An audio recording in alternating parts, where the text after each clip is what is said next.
Please join me in welcoming from Larian Studios, CEO Swen Vincke, and from Dungeons & Dragons at Wizards of the Coast, the creative director of Dungeons & Dragons, Mike Mearls, to talk about Baldur's Gate 3.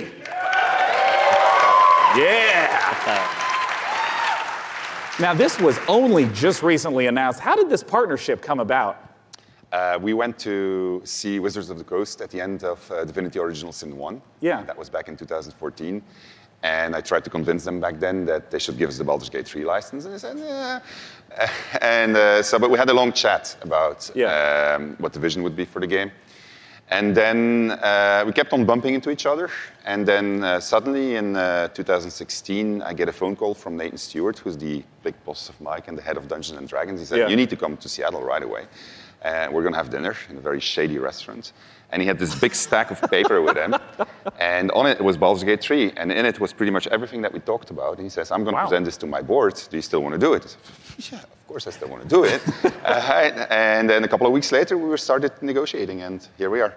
I mean, what does the Baldur's Gate franchise mean to you, Mike? Oh, to me, it's the crown jewel of D&D computer games, right? I mean, for me personally, Baldur's Gate, the original one, was finally I had the chance to actually play a D&D campaign rather than having to run them for all my friends. So it means so much to us. Baldur's Gate, it's such fantastic storytelling, and it's so exciting to see it come to not only a new generation of gamers, but for the gamers who remember the 20 years it's been since the original, the first two in the series. So it's incredibly exciting. And for us, it's such an important part of the D&D mythos as a whole. And we got a chance to see the trailer. Talk to me about some of the story elements, the world elements. What are things we're going to see in Baldur's Gate 3? Well, we're only talking about what's in the trailer right now, but obviously you're going to go to the city, because we start with the city. You start outside of the city, actually. There's going to be mind flayers. They're very nasty. You are seeing in the trailer the process of ceremorphosis, as we call it. It's accelerated, so that's not normal. Yeah. And you're going to see a lot of iconic creatures, iconic characters, iconic places, and that's as far as we go. I'm curious about some of the gameplay elements, because obviously, there's just been a big resurgence of Dungeons & Dragons, tons of broadcasts on Twitch. I mean, how do you translate some of the insane things that players want to do into, what has to be a structured computer game? So we started with the player handbook, which is basically the basic rule set of Dungeons & Dragons. Which player handbook? Which edition? 5th edition. 5th edition. Right. Yeah.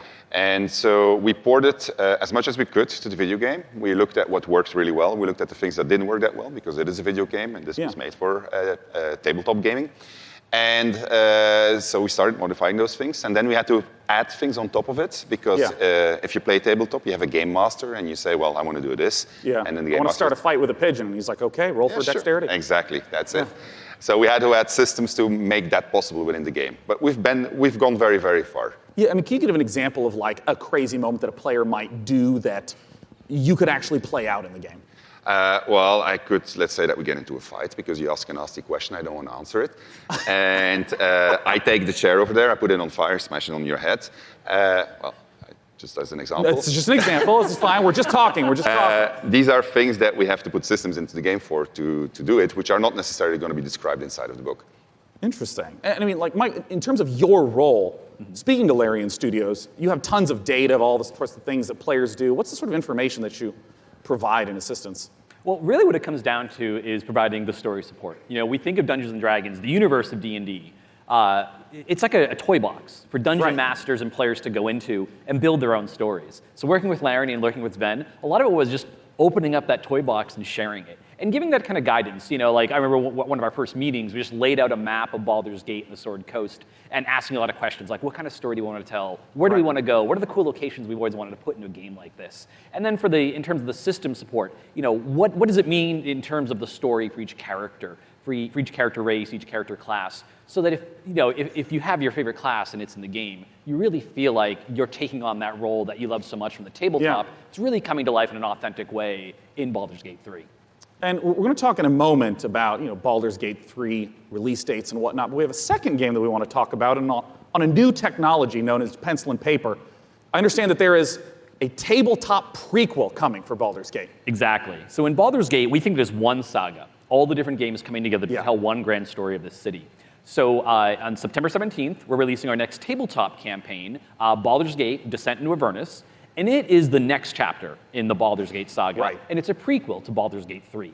So if you haven't played a Baldur's Gate game since Baldur's Gate 1 or 2, this is your chance to check out on the history. It's been about 100 years since the events of Baldur's Gate 2. Yeah. So this will give you a chance to check in on the city, to see what's going on, its current state, who the movers and shakers are. We also feature a complete levels 1 to 13 campaign that takes you from the mean streets of Baldur's Gate to the depths of hell itself.